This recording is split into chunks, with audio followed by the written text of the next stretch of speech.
Selamat pagi. Sehat, sehat, sehat.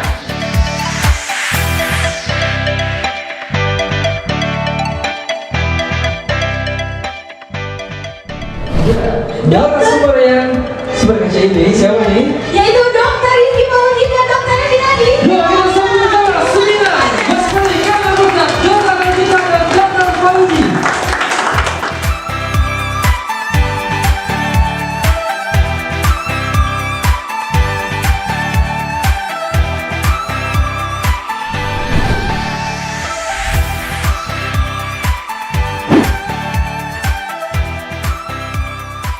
Oke, alhamdulillahirrahmanirrahim. Kita sangat bersyukur pada pagi menjelang siang ini kita bisa berkumpul di sini semuanya. Biasa kalau kumpul kan di poli seorang-seorang, nama pengantar bolehnya satu sama saya ya, nggak boleh rame-rame.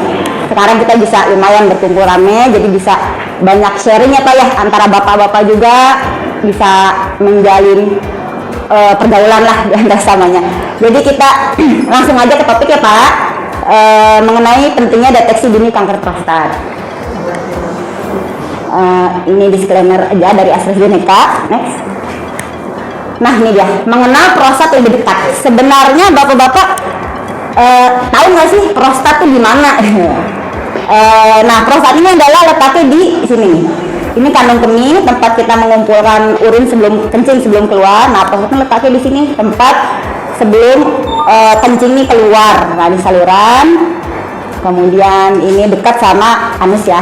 Kemudian prostat ini hanya terdapat pada laki-laki dari bayi orok baru lahir. Pokoknya semua laki-laki, perempuan nggak punya karena memang tidak punya kelenjar prostat. Jadi memang prostat adalah kelenjar normal yang ada pada semua laki-laki.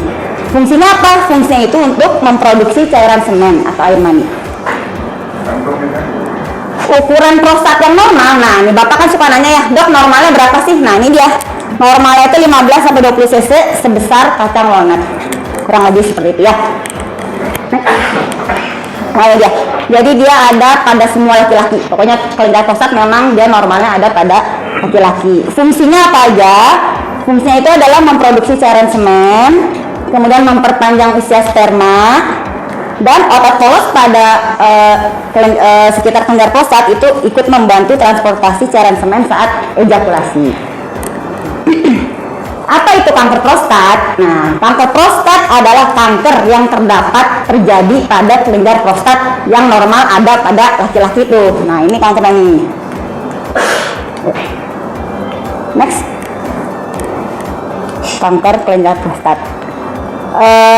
Kanker prostat ini merupakan rata-rata kalau di jumlah dari penelitian ini rata-rata terdiagnosis pada usia 66 tahun, kemudian serius dan dapat menyebabkan kematian. Namun tenang saja, jika terdeteksi dini, pasien dapat memiliki peluang kesembuhan yang lumayan tinggi. Kemudian merupakan angka kanker tertinggi kedua pada laki-laki.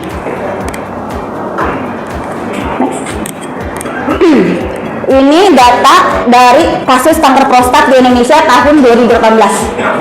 Itu kanker prostat ini pada tahun 2018 kasus barunya sebanyak 11.361. Banyak ya bapak-bapak ya. Ini sekitar 7,1% dari semua kanker yang ada, lumayan tinggi ya. Ini dari distribusinya terbanyak dia terdiagnosis pada stadium yang sudah lanjut, stadium 4. Kemudian rata-rata usia 60-69 tahun dan 70-79 tahun. Memang rata-rata di usia bapak-bapak ini. Next. Kemudian presentasi pasien kanker prostat baru yang sudah terdiagnosis itu udah di stadium lanjut itu 60% di negara berkembang seperti Indonesia dan negara-negara berkembang lainnya. 10% itu di negara Eropa dan kurang dari 5% itu di negara maju. Kenapa? Ya begitulah, karena Indonesia tahu sendiri mungkin akses ke fasilitas kesehatannya susah, kemudian pasien juga mungkin kurang aware terhadap kesehatan dan sebagainya. Jadi di 60% di Indonesia tuh udah langsung diagnosis stadium 4 biasanya. Pasien saya juga rata-rata ketahuan udah yang lumayan stadium 4 lah. Nah, jadi kanker prostat itu bisa terjadi pada semua kalangan masyarakat, mau orang biasa-biasa aja, mau orang setengah biasa-biasa, orang penting. Nah ini contoh-contohnya beliau-beliau ini. Tapi alhamdulillah sih kalau memang terdiagnosis segera, kemudian segera diterapi, alhamdulillah sih umurnya masih panjang itu masih, alhamdulillah masih panjang. Yang ini udah almarhum ya. Next. Nah ini yang paling penting, faktor resiko. Faktor resikonya apa aja? Jelas usia tua jelas. Kemudian kedua genetik. Kemudian riwayat keluarga. Riwayat keluarga itu yang gimana? Riwayat keluarga itu biasanya bila seperti ayahnya atau kakaknya atau adiknya atau anaknya memiliki kanker prostat, itu merupakan termasuk riwayat keluarga. Terus ras atau genetik tertentu. Kemudian riwayat infeksi atau peradangan prostatitis, infeksi pada prostat bisa merupakan faktor resiko. Merokok, nah ini penting banget nih. Yang merokok siapa? Ngacung. Gak ada ya kan, bapak-bapak suka nanya, Dok tantangnya apa? Gak ada tantang Pak, ngerokok doang. Nah ini maksud saya ini supaya mengurangi faktor resiko, itu aja sih. Gak ada ya bapak-bapak, gak ada ngerokok. Obesitas juga kayaknya gak ada yang obesitas ya, obesitas juga. Jadi suka saya bilang, Pak diet ya Pak. Nah ini ya obesitas. Terus diet apa yang merupakan faktor resiko? Diet yang tinggi daging merah, diet yang tinggi lemak-lemak, tuh faktor resiko. Jadi ya banyakin sayur, buah. Nah itulah yang saya ulang-ulang deh, kayak bapak yang kontrol udah paham, udah hafal. Banyakin sayur, buah gitu. Next. Ini dia. Sebenarnya diet Asia itu sebenarnya bagus buat mencegah kanker prostat. Karena sebenarnya variasi olahan makanan kacang kedelai itu bagus untuk mencegah kanker prostat. Nih, dia mengurangi resiko. Tahu tempe bagus, insya Allah sehat. Next. Ini dia gambaran singkat kanker prostat. Jadi biasanya kanker prostat pada stadium awal tuh hampir sekali sering tanpa gejala. Biasanya pasien datang sudah dalam kondisi yang lanjut. Ya memang seperti itu penyakitnya ya. Ini kalau misalnya dia masih awal banget kan cuma seperti ini, jadi memang ya belum ada gejala. Sudah mulai berkembang seperti ini, yang sudah stadium 4 ini dari pemeriksaan colok dubur juga teraba. Next. Nah ini ya, gejala kanker prostat itu apa aja? Sebenarnya sama persis, sama 99% 100% sama dengan penyakit prostat jinak lainnya, BPH, yaitu sering kencing. Kemudian pada saat berkemih dia pancarannya lemah. Kemudian adanya darah pada cairan semen. Kemudian harus mengedan, kalau harus buang air kecil tuh harus mengedan. Kemudian adanya darah di urin, di kencing. Kemudian pada saat berkemih nyeri. Kemudian harus terburu-buru terbangun pada malam hari buat kencing. Dan adanya gangguan ereksi. Sebenarnya sama aja kan sama penyakit prostat. Makanya memang begitulah. Next. Kita lihat pencegahan dan deteksi dininya. Next. Ini dia. Kapan sih harus dilakukan pemeriksaan? Sebenarnya itu ada kita bagi menjadi faktor resiko. Faktor resiko rendah, sedang, tinggi, dan sangat tinggi. Sebenarnya kalau normal-normal aja, nggak ada riwayat keluarga apa, bapak-bapak di atas 50 tahun, gimana nih? Apabila gaya hidup buruk dan tidak ada keluarga terkena kanker prostat, sebaiknya dilakukan untuk pemeriksaan PSA. Laki-laki di atas 50 tahun untuk screening. Ya gaya hidup buruk itu sebenarnya sama nilainya ya. Ya mendingan periksa aja lah kalau saya. Betul. Baik. Kemudian ada nih yang tinggi apabila ini ya. Kalau baru ini yang muda ini ada ya bapak muda. Kalau usia masih 45 tahun terdapat riwayat keluarga ayah, adik, kakak, anak itu terdiagnosis kanker prostat pada usia kurang dari 65 tahun, ini termasuk riwayat keluarga. Jadi dia risiko tinggi, jadi sebaiknya sudah mulai diperiksa pada usia 45 tahun. Kemudian ini lebih tinggi lagi, sangat tinggi apabila ada dua anggota keluarga inti, bapaknya atau kakaknya kena. Ya sebaiknya dari umur segini sudah mulai cek PSA. Pemeriksaannya seperti biasa dilakukan wawancara anamnesis, lipoli, kemudian kita memeriksa colok dubur dan pemeriksaan PSA yang tadi bapak lakukan. Kemudian apabila kita curiga dikonfirmasi dengan biopsi prostat, itu bisa dengan dari transrektal atau transperineal dan ini pencitraannya. Oke. Pemeriksaan colok dubur itu bisa menilai prostat, ukuran prostat, konsistensi, bentuk, ada tidaknya abnormalitas bentuk prostat. Namun sensitivitasnya tidak hanya 59% dengan spesifitas 94%. Apabila ada hasil yang tidak normal, kita ragu-ragu dari bukan ragu-ragu misalnya curiga kanker, memang sebaiknya dilakukan merupakan indikasi untuk biopsi prostat, dilakukan biopsi. Next, ini dia prostat yang nggak normal tuh yang gimana? Tadi kan yang normal tuh yang ukurannya 15 sampai 20 cc, kemudian konsistensinya kan lunak dan sebagainya. Nih yang nggak normal itu nggak cuma kanker prostat aja, tenang aja, jangan stres, tenang aja. Ada infeksi prostatitis, bisa juga prostat jinak, BPH yang bapak-bapak sering berobat ke saya setiap bulan, dan yang paling terakhir ini kanker prostat. Jadi memang ada beberapa penyakit prostat lah, nggak semuanya kanker tenang aja. Next. Ini ya, pemeriksaan PSA itu apa? Nah, PSA itu adalah alat utama untuk screening kanker prostat. Dia itu sensitivitasnya cuma 21%, tapi spesifitasnya 90%. Dan PSA itu sebenarnya dapat juga meningkat pada pembesaran prostat jinak, pada infeksi prostat, prostatitis, dan kondisi jinak lainnya. Jadi nggak semuanya si kanker prostat, cuma memang kita dapat apabila tinggi udah mulai curiga. Kemudian yang normalnya harusnya sih di bawah 4, tapi semakin dia meningkat kadar PSA, meningkat juga resiko kanker prostat. Jadi misalnya seperti ini, dia semakin meningkat. Nah, kemungkinan terjadi kanker prostat itu meningkat dengan peningkatan PSA. Bapak-bapak dengan PSA-nya 4 atau 10 itu memiliki 25% kemungkinan sih kanker prostat. Kita harus periksa lagi dengan biopsi. Kemudian apabila ada lebih dari 10, 50% kemungkinannya. Next. Biopsi prostat itu adalah pengambilannya dengan prostat, yang kita periksa patologi anatomi. Indikasi biopsi apabila PSA lebih dari 4 udah mutlak harus. Makanya kan ada kapan tuh bapak lebih 4 pak, pokoknya wajib biopsi. Udah. Kemudian adanya curiga pada corak kubur dan adanya temuan metastasis itu penyebaran kanker, misalnya apabila ada kayak gigi tulang atau batu-batu lama, batu berdarah dan sebagainya, itu kita takut curiga apakah dari kanker prostat. Jadi kita sarankan untuk dibiopsi. Dilakukan biopsi dengan seperti ini ya, dengan menggunakan USG sebanyak 10-12. Biopsi resikonya rendah, infeksi pasien dianakan hanya kurang dari 10%, jadi tenang aja, jangan takut. Next. Next. Ini cuma teknik aja. Next. Ini juga kalau canggih dengan menggunakan robotik. Next. Jadi prostat itu pemeriksaannya itu dengan USG abdomen yang sering Bapak lakukan, dan memang kalau canggih lagi sebenarnya lewat anus ya, lewat rektal itu lebih ketepatannya jauh lebih tinggi daripada lewat tube. Next. Nah, ini bone scan ini untuk melihat sel kanker yang menyebar dari prostat ke tulang-tulang, jadi semua diperiksa. Next.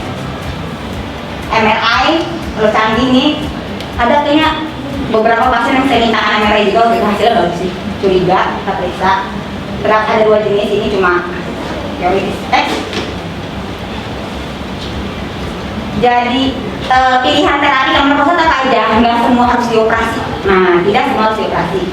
Kita lihat active surveillance, kemudian operasi, pemberian hormon, terapi hormon seperti yang ada beberapa pasien yang saya lakukan, radioterapi, atau bisa juga kemoterapi dan imunoterapi. Next. Jadi ini angka harapan hidup dari pasien yang terdiagnosis kanker prostat. Apabila dia masih di daerah prostat, jadi masih kita belum terlalu stadium yang tinggi, dia alhamdulillah bisa sembuh 100%. Tapi apabila dia sudah menyebar, mungkin 30%. Tapi kalau misalnya ini kita tidak terapi sih sebenarnya. Kalau misalnya ada pasien saya banyak yang bertahan 10 tahun juga ada, alhamdulillah. Dengan dia sudah stadium 4, kita rutin, kemudian suntikan 3 bulan sekali, alhamdulillah masih kontrol sampai sekarang, sehat orang. Next. Jadi inilah pentingnya untuk mendeteksi PSA ini dari usia, lakukan deteksi. Next. Kesimpulan, jadi kanker prostat ini sangat meningkat sekali di Indonesia. Semakin kesini semakin meningkat, umur juga semakin muda. Ya mungkin dengan berbagai faktor resiko gaya hidup dan sebagainya, stres, kemudian pilihan upaya hidup sehat melalui gaya hidup dan diet diharapkan dapat menurunkan resiko terjadinya kanker prostat secara umum. Pemeriksaan PSA yang tadi dilakukan dan tulang gugur penting untuk mendeteksi dini kanker prostat. Cepatnya sudah. Oke, selesai. Apabila ada pertanyaan, mangga silakan Bapak. Assalamualaikum warahmatullahi wabarakatuh. Oh siap. Terima kasih. Siap. Salam sehat. Terima kasih dan untuk Bapak moderator kami juga bersepakat juga. Begini Ibu Dokter, saya ini kemarin diperiksa ada benjolan di daerah yang sensitif dan kan kita baru sekarang tahu apakah dia tersembunyi itu apakah ini penyakit ini karena tersembunyinya sehingga baru ketahuan sudah usia lansia baru ketahuan. Nah, kedua Bu, kalau saya lihat ini Bu, Bapak Presiden aja baru banyak luar negeri. Bagaimana kita ini Pak? Apakah ada di RSUD Bogor? Tapi mudah-mudahan dengan adanya ibu kita yang kita cintai ini, bisa kita juga berobat di dokter, rumah sakit dokter kita. Karena rumah sakit kita adalah rumah sakit ibadah keluarga. Jadi jangan ada rumah sakit ancaman keluarga. Bagaimana Bapak setuju? Kemudian Bu yang terakhir Bu, kalau obatnya Bu, ini kan selalu masalah di BPJS. Itu kenapa sih Bu?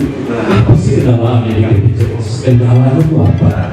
Karena saya di kantor pusat, itu saya bidang kesehatan, saya dari Kementerian Keuangan Bu, pernah kami ikuti semuanya itu sampai saat pemotongan gaji Bu. Kami lihat itu selalu ada rata.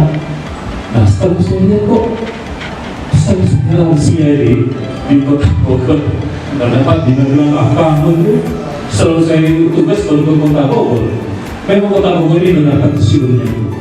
Barangkali apakah ada dana keluarnya untuk obat-obatan dari BPJS dan Pak kita ini yang selalu menerima penyakit itu. Saya takut dioperasi Bu.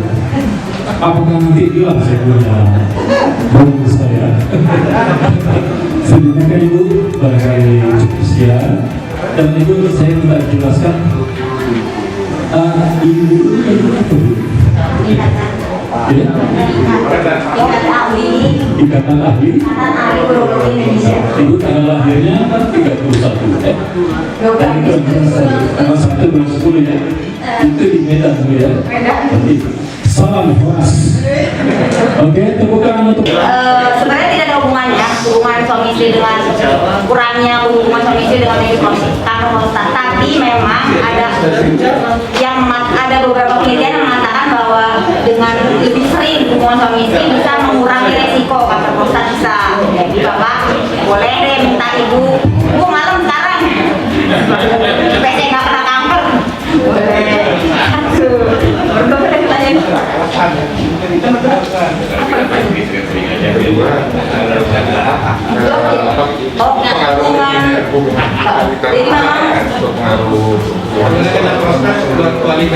Jadi memang penyakit prostat itu sendiri, pembesaran prostatina, baik itu prostatina ataupun kanker prostat memang bisa memiliki gejala bisa juga terjadi disfungsi ereksi gangguan ereksi pada penyakit prostat dan kanker prostat memang bisa. Jadi memang ya otomatis jadi terganggu ya dengan sendirinya. Dan memang obatnya sendiri juga menyebabkan gangguan. Jadi ya serba salah ya nggak diobatin itu. Penyakitnya menyebabkan gangguan ereksi, penyakitnya diobatin, gangguan ereksi lagi jadi nggak kelar-kelar. Ya tapi nanti kita akan tangani lebih lanjut. Makanya Bapak nanti kalau kelar cerita lagi nanti. Terima kasih. Terima kasih Pak. Persediaan obat. Ya, pertama yang sering gitu ya, memang gejalanya seperti itu, paling juga udah minum obat masih begitu ya Pak ya, udah operasi masih begitu. Jadi yang kita siasati, saya suka bilang sama Bapak, Pak gini aja, Bapak kan banyak minum tapi harus nih, Bapak banyak minum maksimal pagi, malam kalau mau tidur aja minum obat 1 teguk 2 teguk, tahannya harusnya besok pagi bangun banyakin lagi biar enggak miser kan malam kan, karena namanya bapak berusia tua, kebangun malam buat kencing, masih ngantuk pas segala takutnya jatuh dan sebagainya macam-macam ya, banyak resiko. Jadi gitu aja mungkin kita siasati. Obat tetap lanjut. Kemudian obat-obat memang di permasalahan ini lagi pas politik Pak. Jadi yang obat